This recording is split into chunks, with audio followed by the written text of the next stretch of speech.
We were at this one location. It was pretty sandy, pretty flat. Saw 2 different scorpion fish there, a bunch of different nudibranchs. And just as I was getting ready to take a picture, I was like looking and I'm like, is it snowing down here? Can it snow underwater? Well, apparently it can when it snows fish.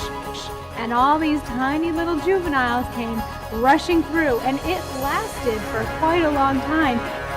And I literally felt like I was in the middle of a blizzard. It was incredible. It was real fun.